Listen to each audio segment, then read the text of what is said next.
Welcome everybody.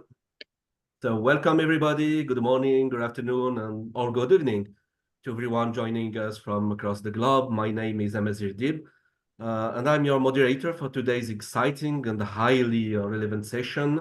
I'm currently a private sector coordinator and the Entrepreneurship Innovation Hub Manager at the Pan-African University Institute of Water and Energy Sciences, including climate change, called PAWES, which is one of the key partners of the Green Innovation Africa program. The other partners are AfriLabs, Pan-African Network Supporting Innovation Hubs, VC for Africa, which provide resources for startups in emerging markets, and the United Nations University Institute for Environment and Human Security, focusing on education, capacity building, which has initiated this program. Another partner is the UNFCCC, Regional Collaboration Center for East and Southern Africa in Kampala. And this program is founded by EDRC, the Canadian International Development Research Center, whose champion and funds research innovation within and alongside developing regions to drive global change.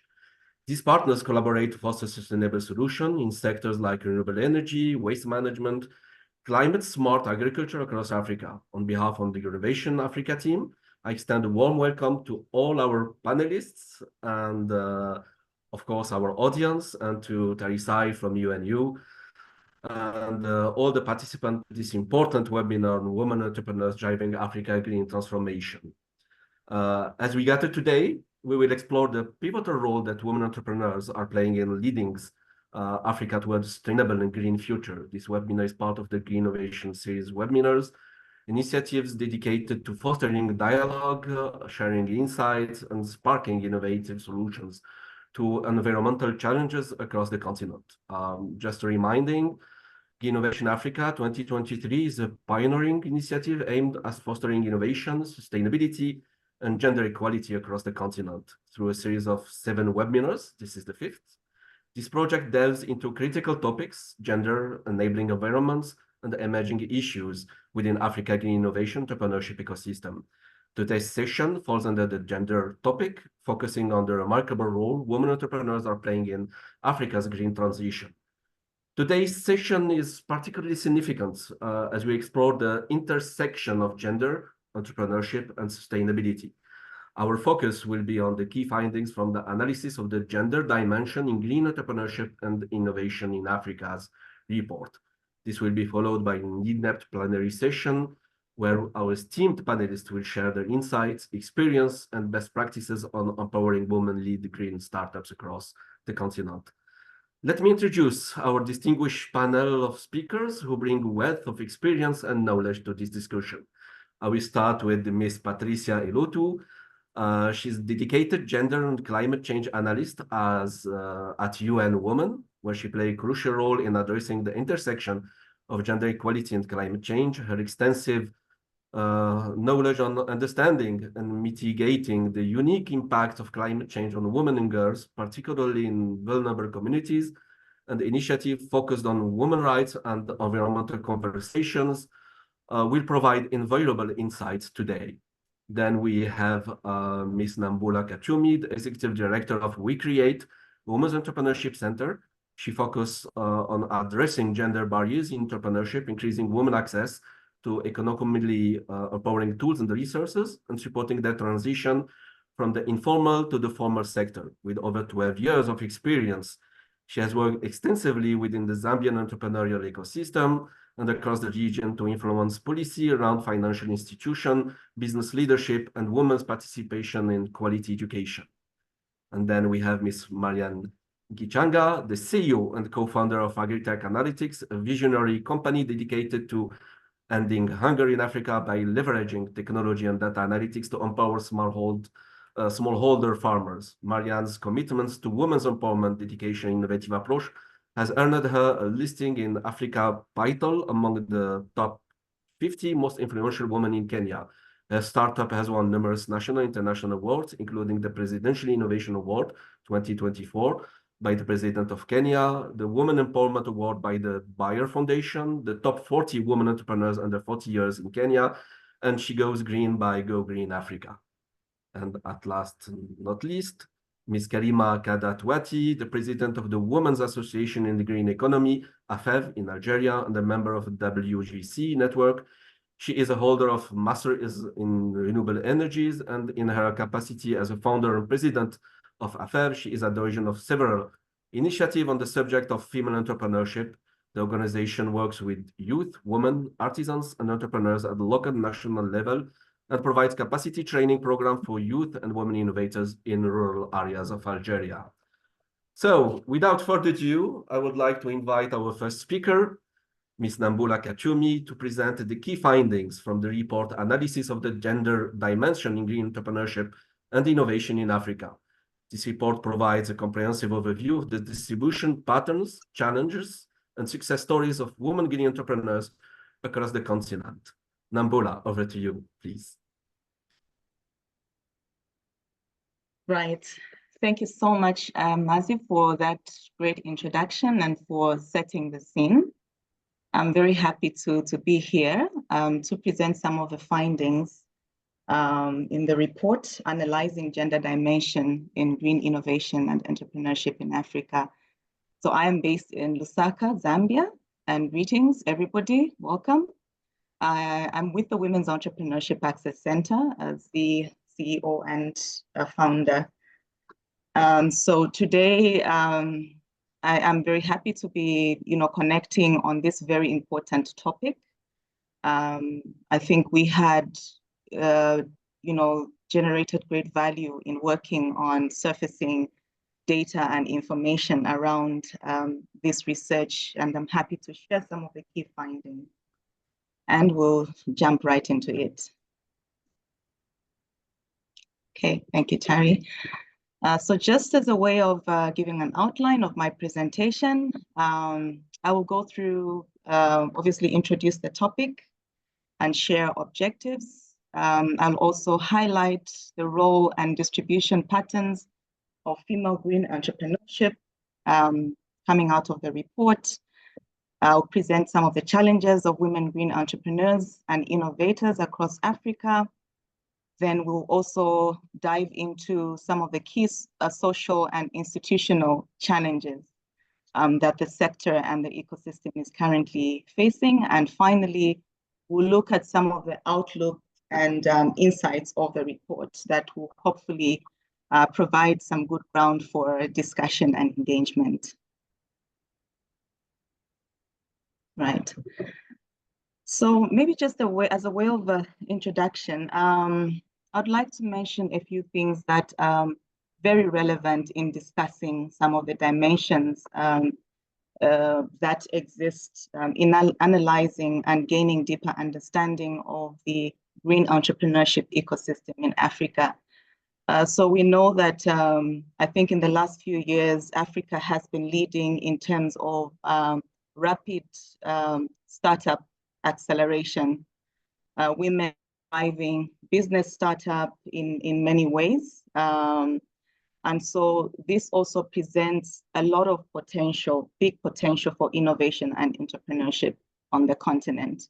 We also know that women entrepreneurs constitute about 58% of the continent's self-employed population, yet earn lower profits than their male peers. We've also seen other, surfacing data around funding opportunities for initiatives in the green sector.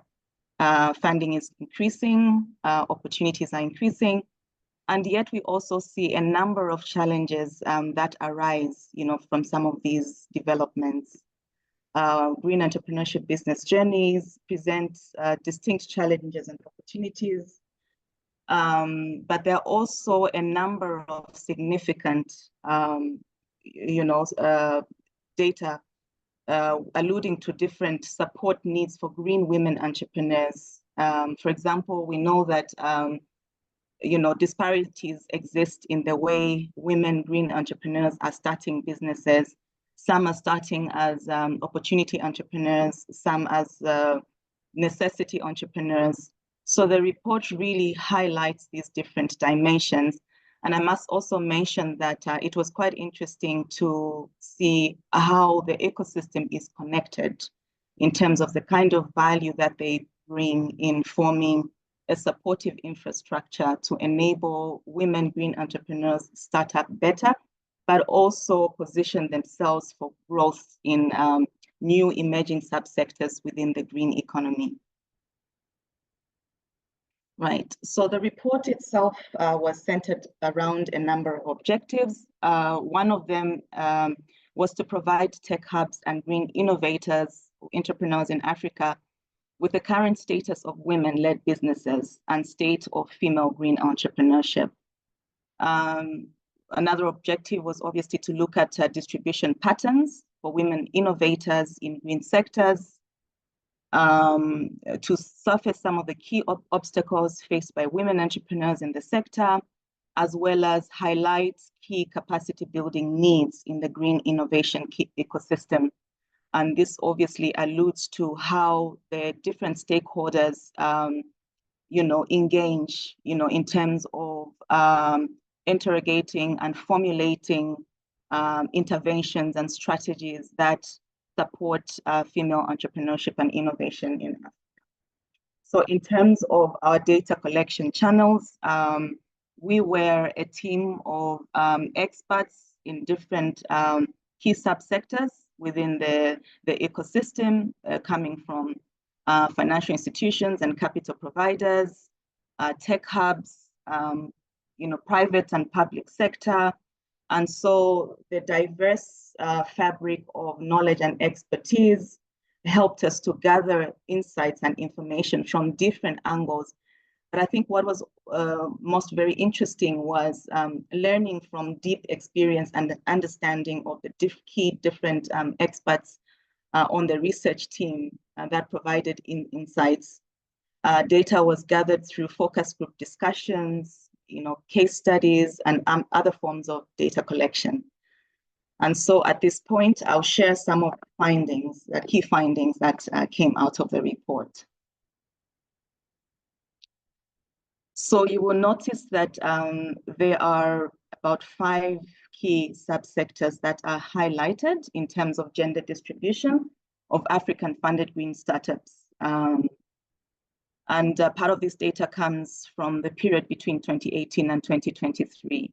So when we talk about distribution and participation, as well as which subsectors female green entrepreneurs are mostly activated in, there are different complexities that arise in terms of how female-led businesses are starting up in these key sectors. Some of the sectors are considered as emerging sectors.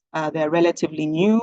So in terms of participation, there are a number of things to consider in terms of the startup or founding structures. So the graph represents a combination of different dynamics. For example, when you look at the agri-food tech forestry, you will see male dominance, around male-founded companies or innovations or projects. Then you have the red representing female-only co-founded companies and innovations, and the green, the blue represents both female and male founders. So you will notice immediately from the graph that some of the sectors like renewable energy obviously have more male dominance and participation, less of female, and slightly more in terms of core founding structures.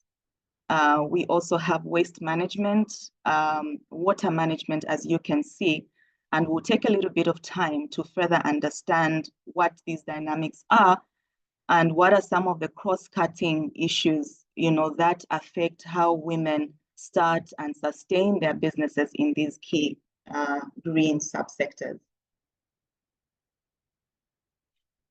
Right, so in terms of the distribution patterns, when you look at, for example, renewable energy, it was interesting and understanding some of the data and coming across data in the report, which alludes to opportunities arising from some of these sectors.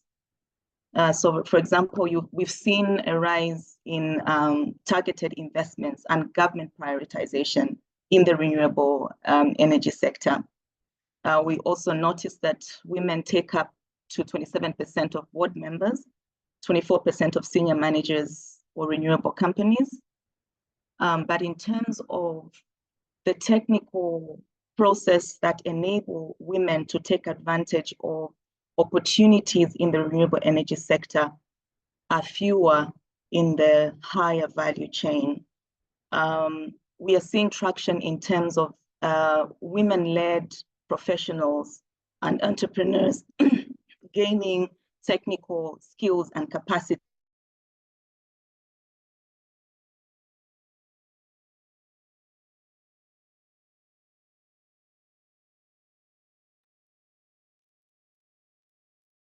I think we have lost Nambula for a few seconds.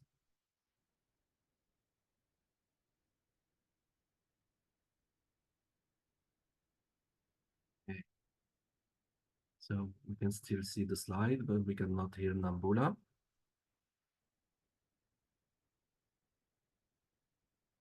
So we are waiting for internet connection to come back.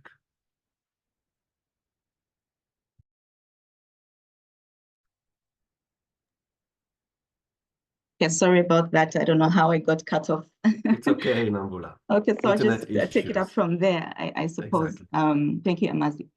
Yeah, so in water management, for example, this is a sector that we've seen is vastly diverse, ranging from small-scale water purification and pumping businesses, yet remains public utility dominated. So we see government, public institutions still taking on the bigger role of providing services, developing, products in water management, but lesser participation from private enterprise, especially small and medium businesses.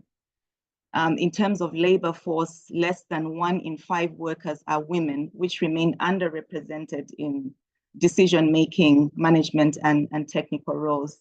So these are some of the dynamics that we are seeing.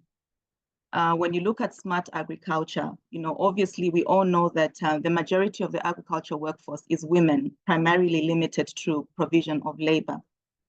But it was also interesting to see that certain things have not changed because women in the smart agriculture space are limited with access to capacity building opportunities. They're also limited to certain technical know-how. As the industry advances in terms of technology and technical processes, we see a decline in women moving up into the smart agricultural value chain, and yet they still operate significantly within the lower value chain. We've also seen that funding is increasing within the smart agriculture space, but it's not reaching women entrepreneurs. And this is according to some of the studies surfaced by AgriFunder in 2022. So despite the many funding opportunities that are now available, to profit women engaging in smart agriculture, it's still a very competitive process.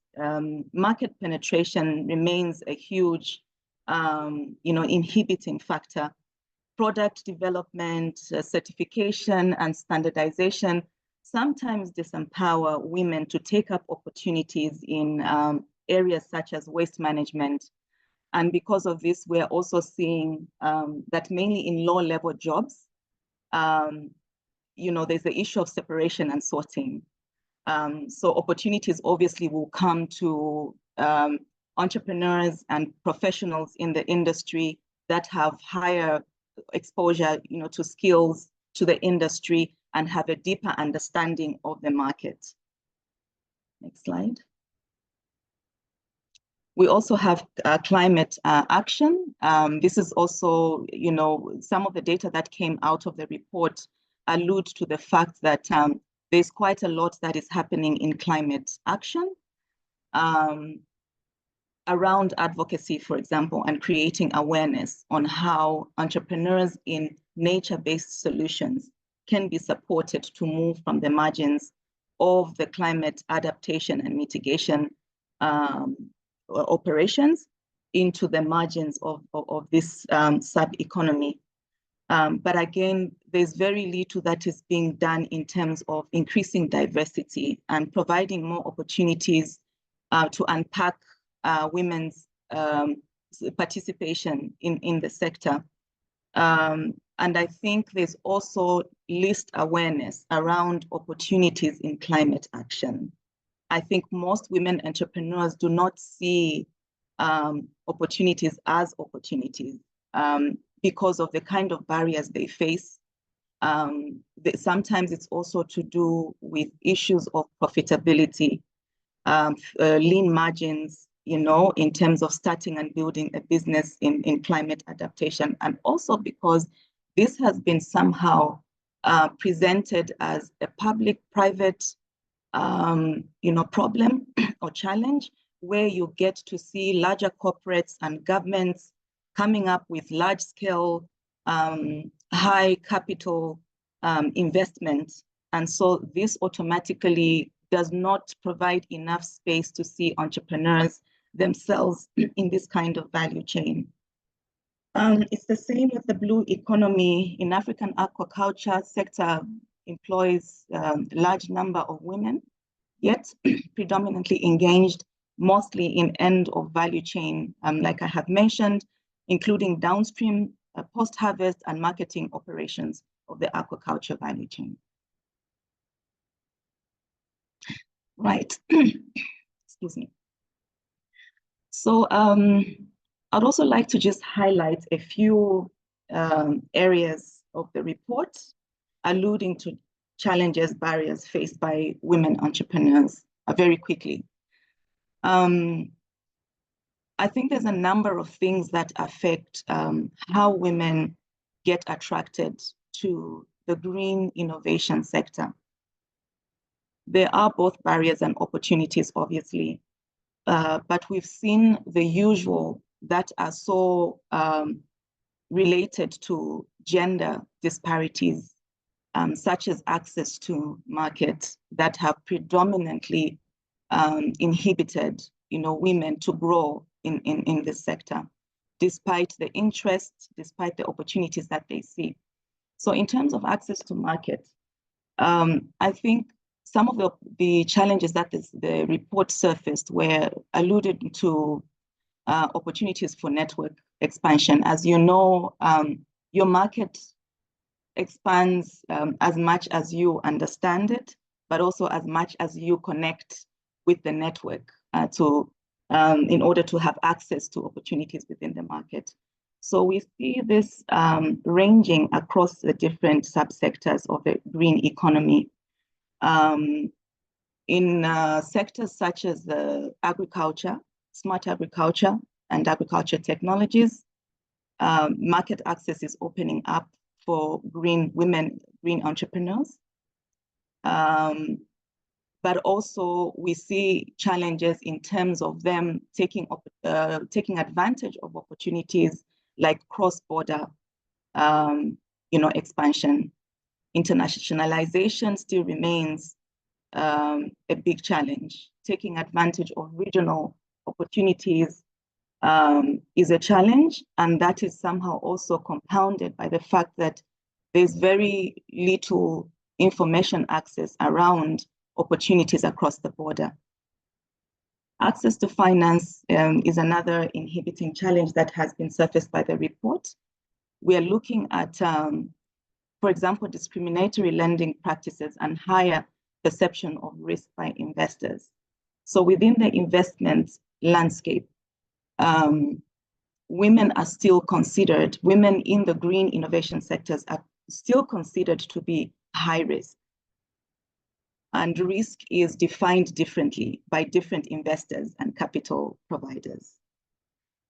There's effort to try and put in place mechanisms to redefine risk, but also present new opportunities to see women entrepreneurs in the sector as productive assets. But unfortunately, the bureaucracy that exists within most of the financial institutions and capital markets still do not provide opportunities for women to have access to finance.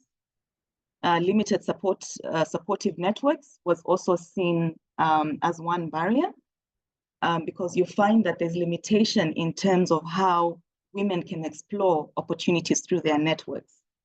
And this is also compounded by things like cultural norms and societal expectations,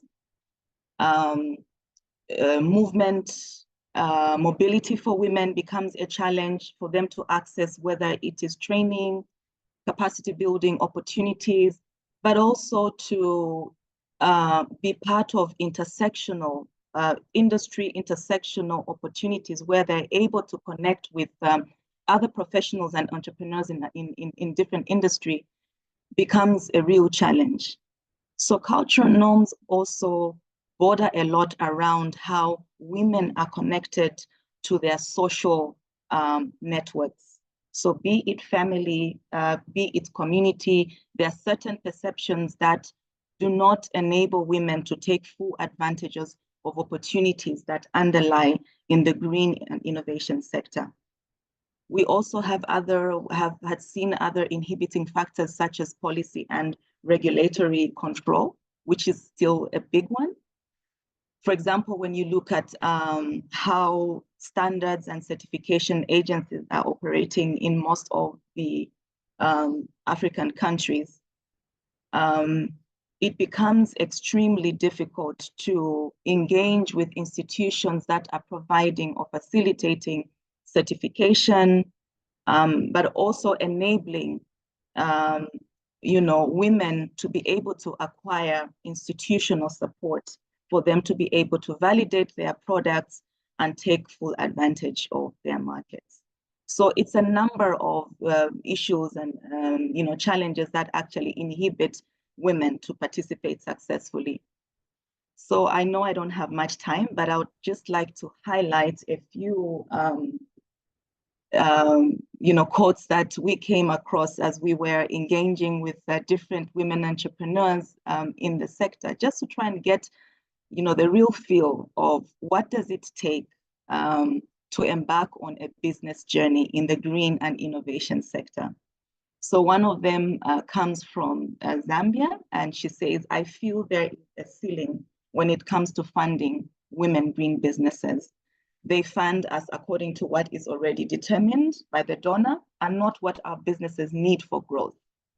And usually this funding is very small and can't even cover our milestones.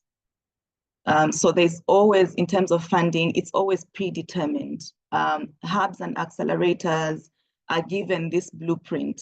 This is how you should provide supportive mechanisms. This is the funding, and that actually inhibits growth, and it also sways the perception of opportunities by women entrepreneurs. Someone else said, I think my business will significantly grow in the next 5 years or so, but I'm not sure if I have the right skills and capabilities to take it to the next level. Another one says, I enrolled in a biogas online training program, but didn't complete due to limited internet access in Mwinilunga. This is one of the provinces in Zambia. And most of the tools they were using for training were new to me. So this also shows the lack of access to tools, technology platforms that would otherwise, if present, really support or accelerate progress for women's participation in the green sector. Next slide. Next and last slide.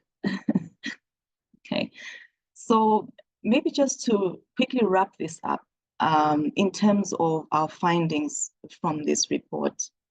And this is perhaps something I'd like to throw back to our listeners, our audience, thinking deeply through what the green and innovation sector looks like for the African woman entrepreneur in the next 5 years, in the next 10 years. How are things looking up? Are we still looking at the same challenges we're facing now to become better in the future? What are some of the opportunities presented in the blue economy, renewable energy, smart agriculture, climate action, and waste management? we've seen a plethora of opportunities presented for women in Africa to gain better benefits in accessing and penetrating subsectors in the green innovations industry. Within the blue economy, for example, there's a projection in terms of value growth estimated to reach 405 billion, cost of tourism expected to reach 100 billion US dollars. In smart agriculture, we're seeing the agricultural sector in Africa estimated to grow to 1 trillion by 2030. Investment funding forecast is high for mitigation and adaptation-oriented innovations. And in waste management, we're seeing advancements in terms of investment rising to about 6.85 billion anticipated growth, which forms about 5.54% for the next 5 years. And so it would be extremely important to address some of the gender disparities that exist and that inhibit women from taking full advantage of these current and future advancements in the sector.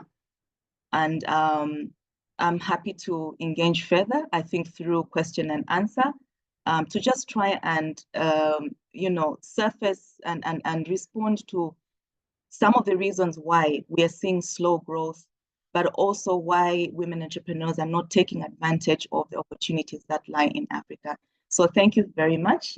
It's been a pleasure highlighting some of the findings of this report.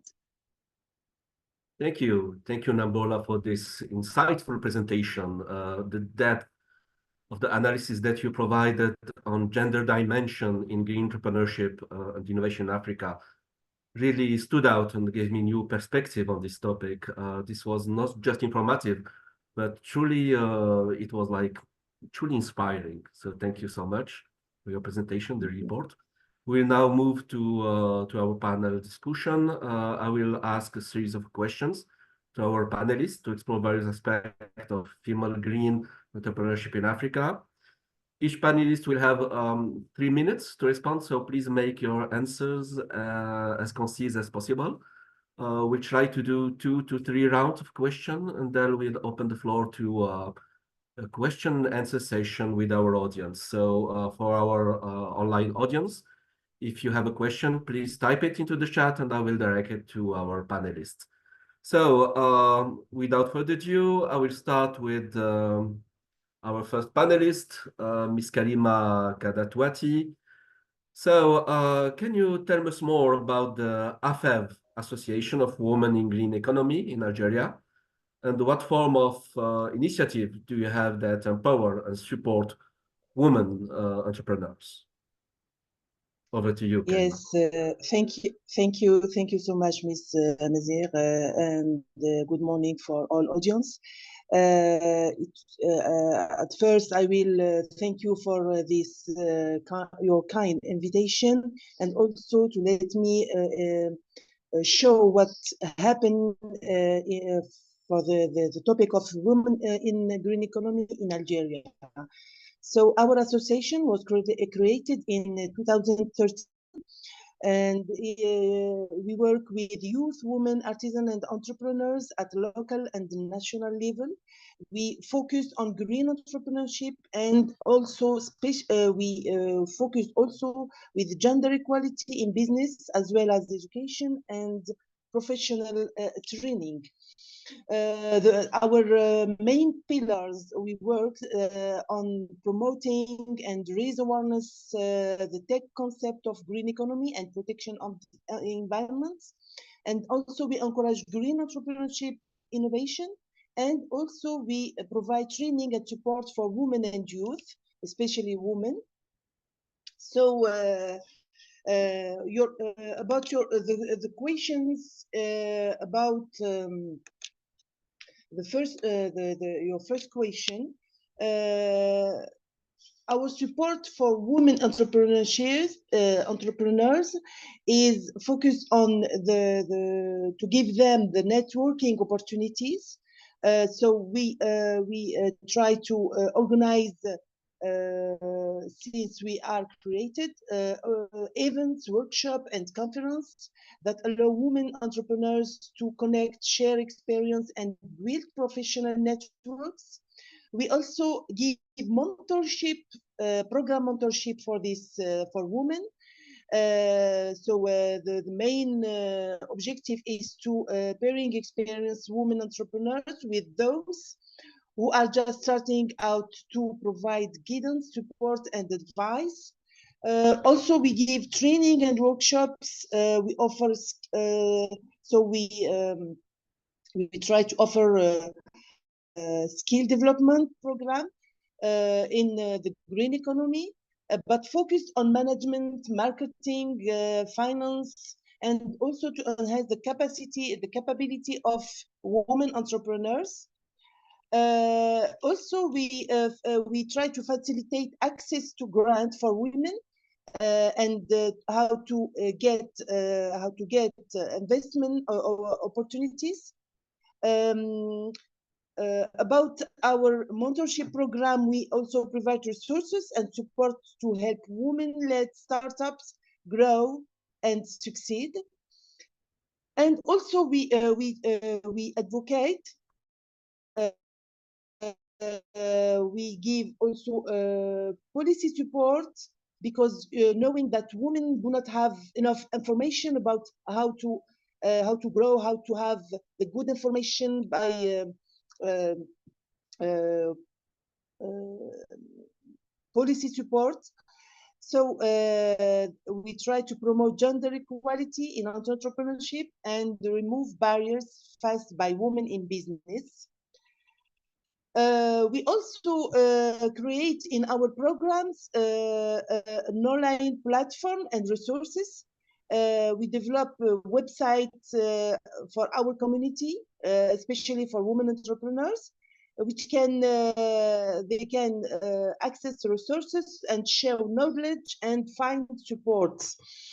We elaborate also a guideline for women, for entrepreneurs, not especially for women, but it's a guideline for how to create their own business, all the steps to create a business, and yes, it's very helpful for women and youth who start their business. Thank you, Karima. I'm sorry, I need to interrupt you. We are going beyond time. I understand that you are doing a lot of impressive work to support women entrepreneurship in Nigeria. So you are doing a lot of activities, mentoring, online platform. So you are providing a lot of support to women entrepreneurs in Nigeria. So I have another questions for you. So I keep it for the second round of questions. And if you allow me, I will go to the second panelist. So thank you so much, Karima, for this very interesting information about the activity of AFEV Association in Nigeria. So now I will move to Marianne. Marianne, you are the CEO and co-founder of Agritech Analytics. So my question is, what is your green startup business, and how does your business solution help in driving climate transition in Africa? Thank you for your question. So my name is Marianne Gishanga from Nairobi, Kenya. I'm the CEO and co-founder of Agritech Analytics. At Agritech Analytics, we work with smallholder farmers mostly. 78% of our customers are smallholder farmers, helping them and equipping them with data-driven insights from our solar-powered IoT sensor and satellite imagery data. This is because these farmers were relying on traditional farming methods before. So offering them data-driven insights in this climate change situation has helped them to increase on their yields and to also reduce on their farm input costs, because we offer them targeted solutions to the problems that they are facing. We analyze their soil and give them the exact inputs that they need to use, with recommendations of where they can get these solutions from. We also offer them the alerts in vernacular languages, so that these farmers do not have an issue understanding the problems that are affecting their farm. And these are seen our solution being adopted by farmers because they feel included mostly because most technological solutions offered to farmers are offered in English, and we fail to realize that majority of the smallholder farmers are either semi-literate or illiterate. So offering them solutions in English still means that they have to go and look for support elsewhere, meaning getting an agronomist or someone to interpret the data you're giving them, which is very expensive. So we offer them an affordable solution, locally available and very tailor-made for the problems that they are facing in climate right now. Thank you, Marianne. Thank you so much. So we know the data scarcity issue in Africa. It's not easy to have data, especially in the agri-tech domain. So I really like the data analysis that you have in your startup and the vernacular approach that you choose to be in touch with your customer segment. So thank you so much for this information. So I will go now to our other panelist, Patricia Elotu. So my question is, what key challenges or barriers do UN Women-supported entrepreneurs in Uganda? Can you provide us with some information about this? Patricia?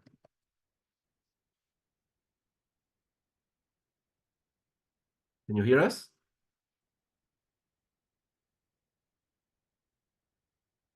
Patricia, so maybe I will jump to Nambula, waiting for Patricia to join us again. Oh, you're here. Sorry, Patricia. Sorry, we are running a generator. We have intermittent power connection. Can you hear me? Yeah. So I don't know if you hear me. I will ask again my question. So what key challenges or barrier do UN Women-supported entrepreneurs in Uganda Oh, thank you is very facing? much. I hope I'm audible enough. Yeah, you are. UN Women is implementing a number of initiatives, especially in the green and blue economy. So along these implementation lines, we are faced with a number of challenges. I'd want you to delve into the background of what UN Women does, the programs and all that, but it seems we don't have a lot of time. So let me go into the challenges straight away.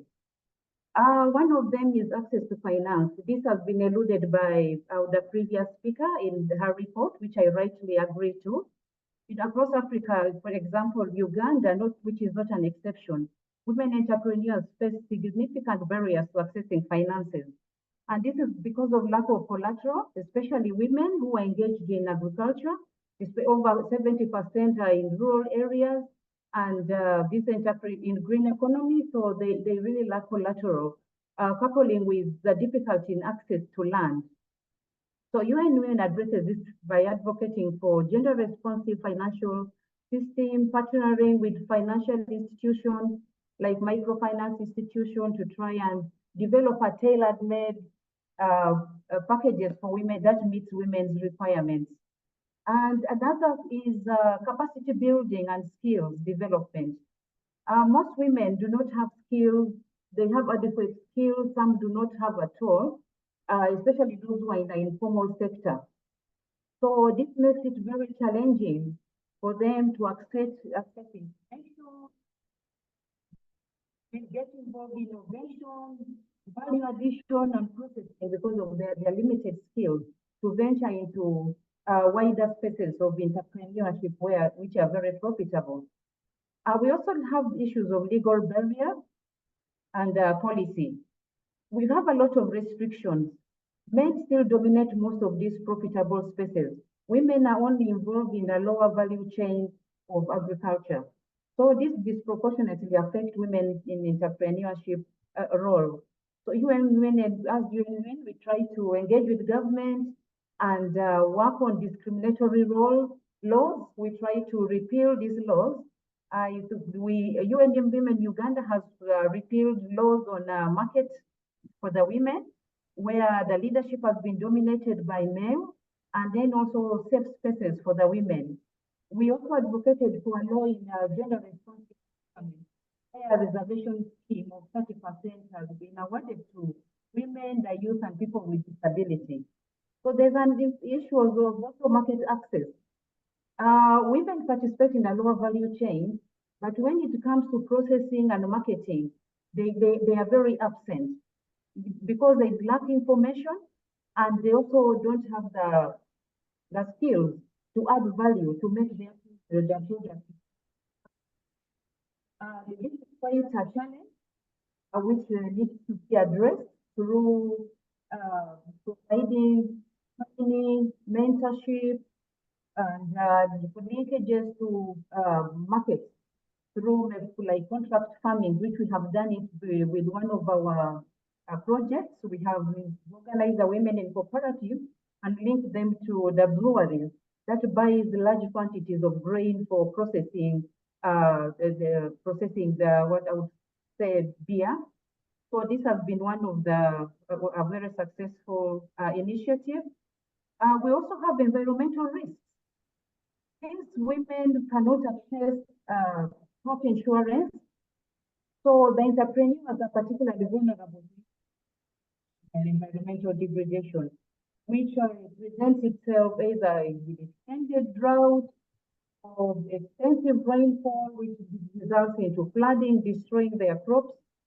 So UN Women tries to support with resilience building initiatives, with the adaptation to climate change, mitigation of climate risk.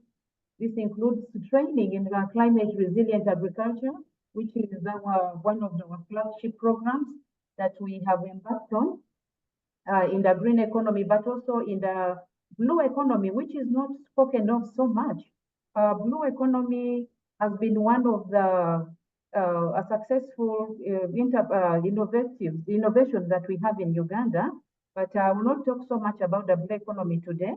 The challenges faced by the women are almost similar to the ones in a green economy, although for the blue economy, they have broken through the barriers of getting into aquaculture through cage fish farming, which is a male-dominated area. So maybe in future we need to talk more about aquaculture, capture fish, where women are involved. So I think let's stop there. Some of the challenges have already been mentioned by the previous speaker. So I will run over this later. I think I'm looking at my time for this. Thank you. Thank you, Patricia, for this insightful bunch of information. I really like the resilient approach that you provide for women entrepreneurs in Uganda. This anti-fragile approach, I think, is crucial to develop the woman entrepreneurial dimension in Uganda and the whole continent. And you are right, blue economy is also a critical field that we should focus on at the continental level. So now I will give the floor to our other panelist, Nambula. Can you just tell us more about WEAC and what are the key challenges of women gaming entrepreneurs in Africa? And does your initiative seek to address? Do you have any success stories to share with us regarding this point? Sure. Yeah, thank you so much. Yeah, so basically, I'll briefly just talk about WEAC and what we do. WEAC is an entrepreneurship support center based in Lusaka.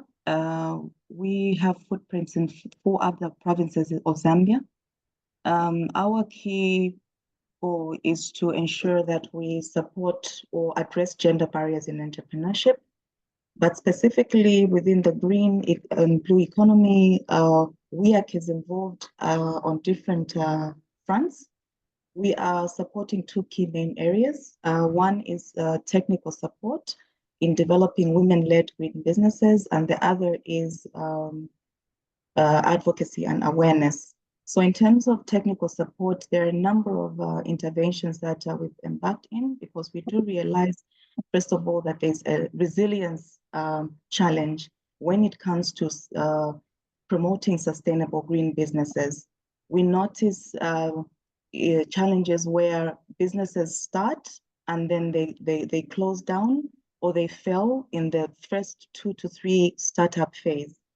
And so within that, we are looking at, first of all, targeting commercialization of green business models.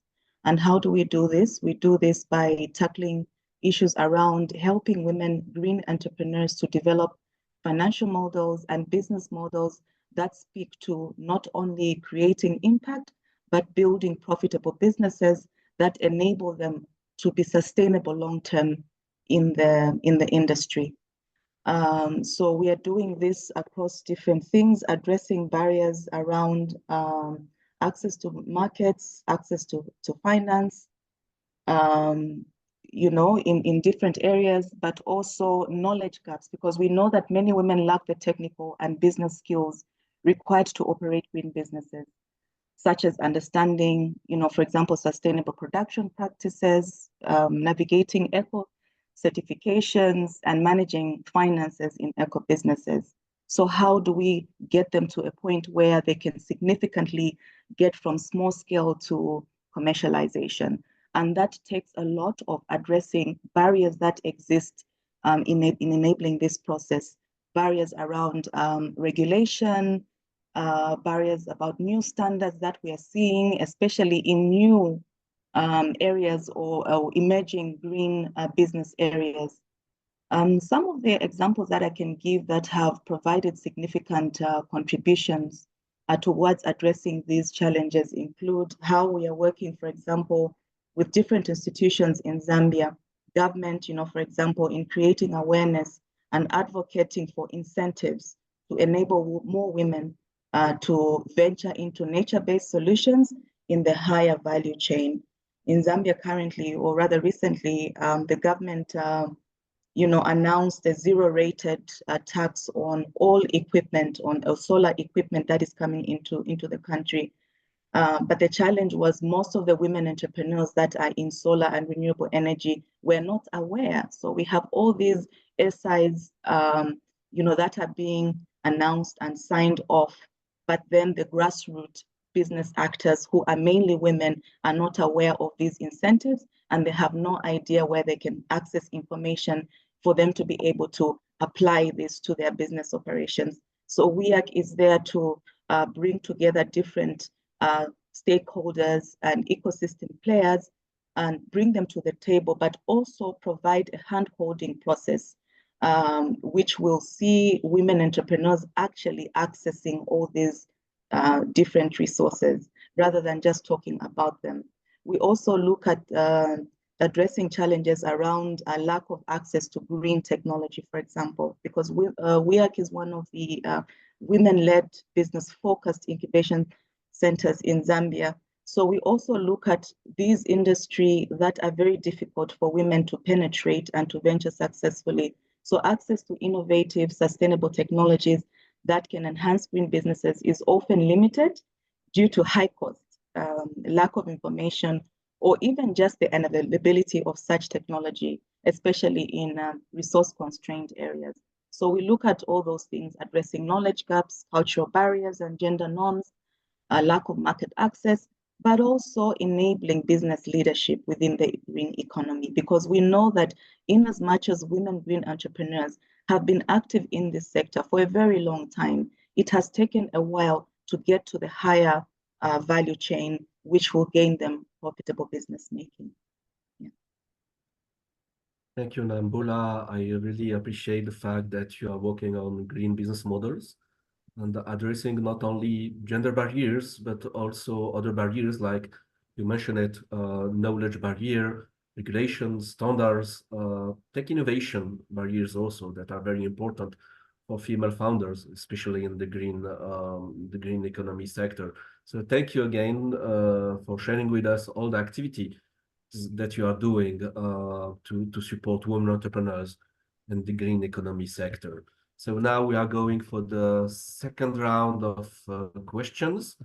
So again, I will start with Karima. So Karima, please, can you just tell us more about the methods that you use at AFEV to tackle the unequal distribution patterns of female entrepreneurs in specialized green industries like renewable energy or smart agriculture in Algeria? And also, if you can share with us some success stories that you realized. at your level. Over to you. Thank you so much. Yes, yes. At first, I want to highlight a major point for financing. In Algeria, there is no discrimination in granting of loan and also in financing by the governments. And also there was some studies shown that women prefer small business, small investments, because they want to have a short delay for reimbursements in Algeria, of course. However, it must be remembered that these women need to be informed in order to better use the grants. As I understand from other panelists, I think there is the same issue from every country, African country. All women entrepreneurs need capacity building, need training. Also, they need, especially in training in education or access to funding, and also they need also the mentorship program. With the mentorship program, they can be more confident, and they can grow. So connection with female between female entrepreneurs with experience mentors in the green industry will help more the women to growth and to access to finance. Also, I think me as an association, the major work to do with the women entrepreneurs is awareness campaign. The awareness campaign can conduct outreach and awareness campaign to highlight the importance of female participation in green industries, aiming to change societal perception.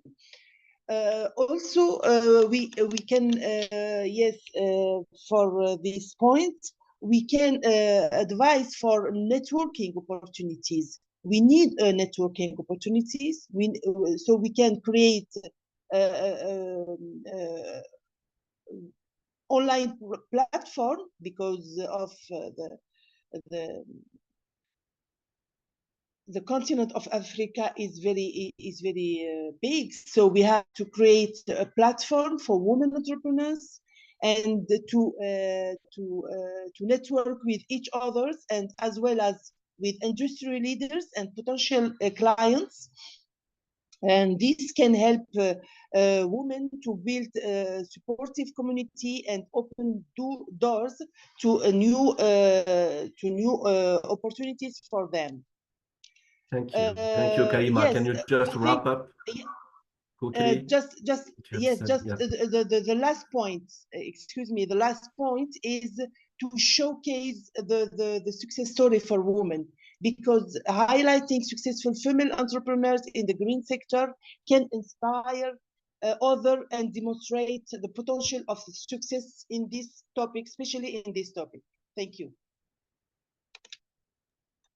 Thank you, Karima. So yeah, you are right. Access to information is an issue that is shared by many African countries. It's not easy to have access to information, either for male or female founders, startups.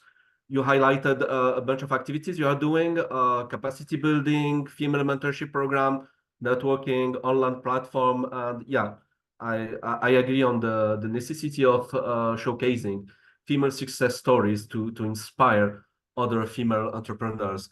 So thank you for your answer. Now I will jump to Marianne.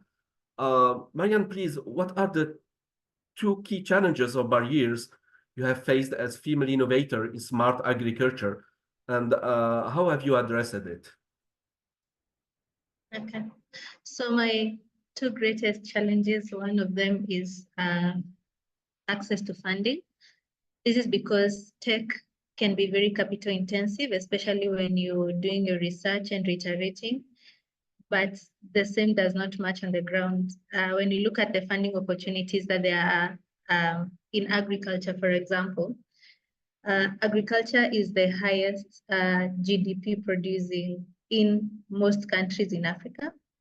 It provides over 75% of employment to the low income earners, but sadly, we access only 3% of the funding available. And to make matters worse, as a female entrepreneur, in the 3%, we are disadvantaged. You've seen even from the report that Greennovators has given right now. So what that does is that we would want to do more. We have, our crazy minds are thinking of so many things that we would want to do, but we are really growing slowly because the money that we have, the money that your business is making and the funding you're accessing is only going to do too much. So you find that we would really want to develop much, but the funding is not forthcoming. So how we've been able to counter this is by collaboration. We've really collaborated with existing organizations that have been doing things differently. So instead of reinventing the wheel, we collaborate with NGOs, for example, who already have farmers that they're working with so that we cut on our costs in some areas like marketing. So for example, if I am linked to Heifer International, I won't have to go doing a lot of marketing because I will already use their data or their baseline of the farmers that they have. So that one has really worked for us. We have also been able to, collaboration also gives you trust from the farmers now. So you're able to penetrate the market even more easily for that. But I can say that there's improvement in the funding that is available, at least with gender. There's some gender aspect that is coming with financing, which is something good. We also look at funding in terms of VCs. Anytime you want to interact with VCs, they always bend towards our male counterparts. I mean, they believe more that our male counterparts provide or offer solutions that are better than the female counterparts, which is not true. So if you're looking at the gender lens in terms of funding, females are disadvantaged. Sometimes we have to get male co-founders so that we can be on that table to begin with. I'm hoping that that will change in the near future. And the second challenge that we face mostly is balancing work-life balance, balancing the societal expectations. As a woman, there are things that the society expects me to do. Unfortunately, coming from an African background, mostly patriarchal, so they expect me to tone down on my success story. They want me to follow my mother's train, you know, stay at home, raise my kids and stuff. So some of those challenges really bring in a lot of work for us in our mental health, because we really want to offer solutions. We are available to offer the solutions. There are opportunities for us to go to. I could be in a forum with my male counterparts and I need to travel, but I cannot afford to travel and leave my family behind for a month plus. So you find that opportunities are there, but with the cultural environment that we are in, mostly women will be disadvantaged. And only the women who choose to break those barriers are able to go far, but it takes a lot of work. But all in all, I am grateful for the opportunities that are there. And now that there's a voice that is voicing out what female entrepreneurs go through and are ready to support female entrepreneurs, there are programs that are tailor-made for female entrepreneurs. It makes our work even easier and helps us, and we feel supported to be able to offer the solutions that we have to the world. Yes. Thank you, Marianne. Thank you. Access to funding for female entrepreneurs, especially in smart agriculture, is an issue. This has been highlighted in the report. And thank you for sharing the solutions that you have found, like collaboration with NGOs, provide you not only finance, but also trust with your customers, and also the need that we have to change the VC's mindset and also to overcome the societal challenges. So thank you. So before moving to the questions asked by our online audience, I will just have a last question for Nambula, please try to be as concise as possible. What are the most efficient approach and best practices for tech hubs to address the uneven distribution patterns of female entrepreneurs in green industries, such, for example, as smart agriculture or renewable energy? Please, you have only 2 to 3 minutes to answer, Nambula. Sorry for that. Sure, that's fine. Okay, so I think I'll allude to 3 important aspects that we've seen a key ingredient in terms of enabling efficiency in supporting female green entrepreneurs. One of them, I think, is systematic support, which we see lacking, for example, across different hubs. You know, most of the programs being offered would not look at, for example, the time it takes, the specific needs of businesses that are starting, that are at MVP stage, or that are at mature stage. And there is sometimes we are quick to try and do everything across the board, but I think there's need for specialization in terms of establishing business models that can really speak to the specific needs of a business at a specific stage. So I think it's helpful, you know, to look at interventions that will, for example, focus on supporting prototype development, because that is a very important aspect of a business stage. And sometimes it takes longer, you know, for a business to get to a point where they prove their concept and then take the product to market. And then secondly, also there's the issue of the business model. I think I talked about this very briefly. So you find that most support mechanisms will talk about, for example, gender responsive financing. But I think also the issue is, what are the different layers of the fabric when you talk about gender responsive financing? And so it's important to think through, you know, for example, look at what has worked, what does not work, and where there's need for adjustment. A lot of capital providers, you know, for example, and capital support mechanisms are not really looking at the very specific needs of these businesses in terms of financing at different stages. I would also look at the logistics and operations side of things. With most support, you know, framework, you'd find that we are not thinking carefully around some of the dynamics, you know, that affect women green businesses that are starting or trying to scale.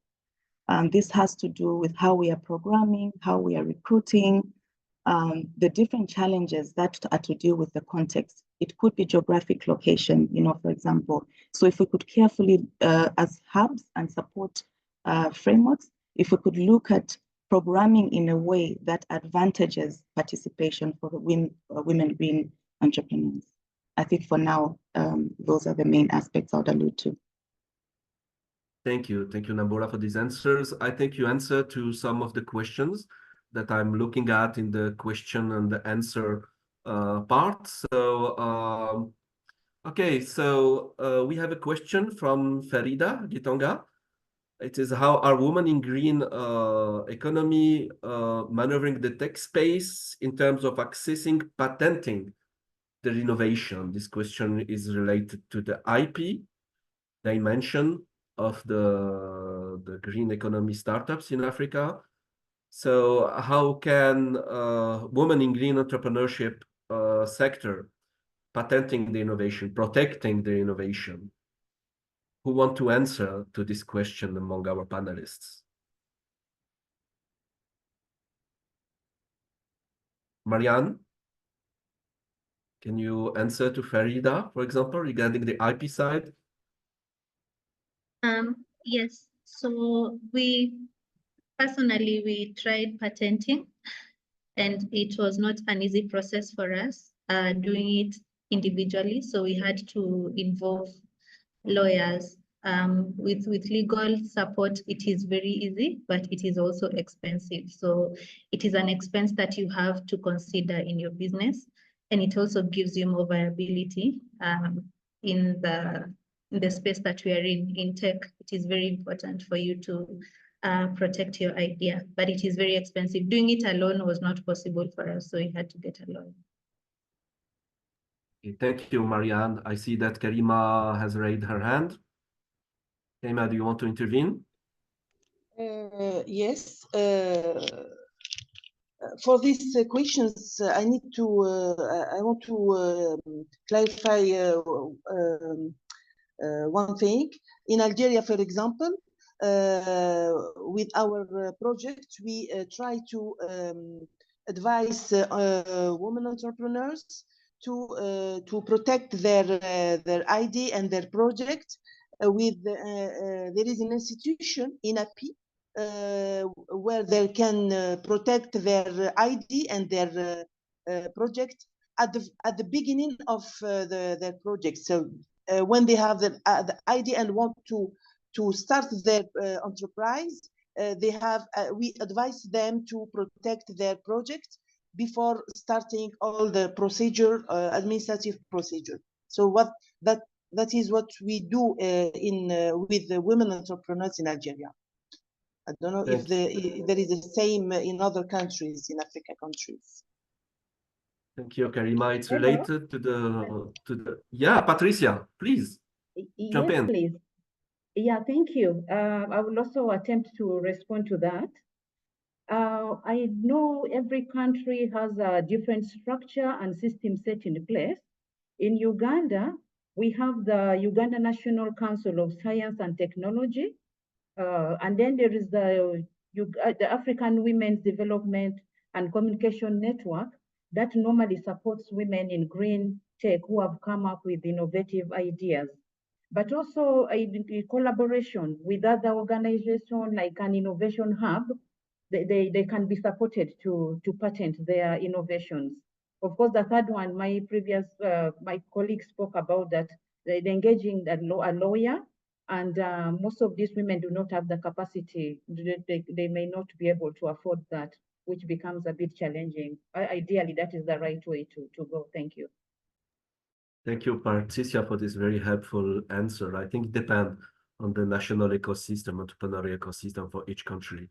Okay, so I think I have an interesting question from Tebogo, who said, how can governments help in facilitating funding for startups to make them investment ready? Tebogo is based in Botswana, and he's saying that there's a huge potential for green economy, yet there are few women operating in this sector. So how can governments help in facilitating funding for startups to make them investment ready? And we can also add to this question the female founder dimension of the startups. So who want to answer to Tebogo's question?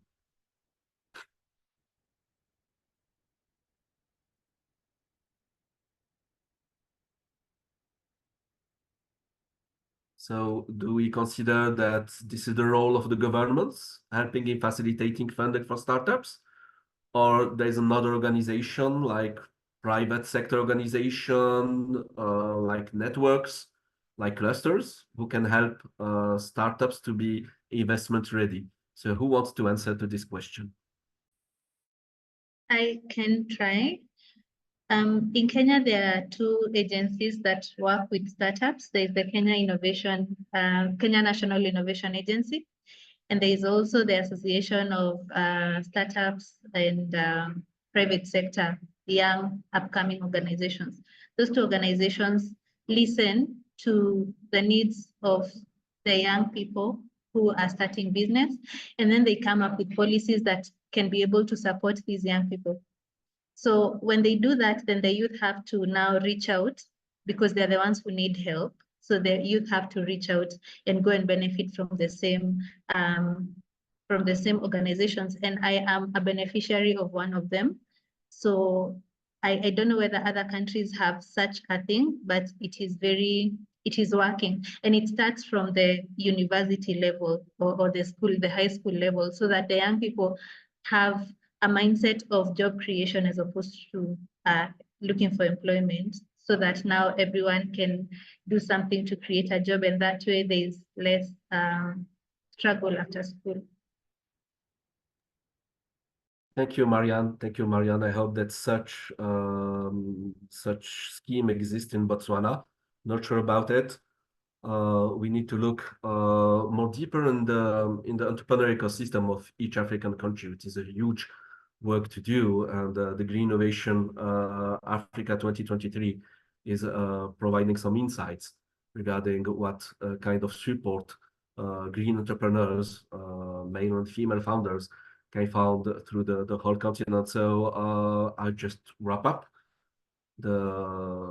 this webinar. So thank you to our incredible panelists for the insightful contribution, and to our audience for your active participation. Today's discussion has highlighted the critical role of women entrepreneurs in driving Africa's green transformation, and the importance of continued support for their efforts. Before we close, I just want to remind you to stay engaged with Green Innovation Africa program for future sessions in our webinar series. I think we have 2 webinars left. Together we can drive the change needed for sustainable and inclusive future for Africa. And I encourage the audience also to take a look to the Green Innovation Africa 2023 website. They will find a lot of information and support there. So thank you once again. Thank you to our awesome panelists and to our online audience. And I wish you to have a great day. So thank you so much.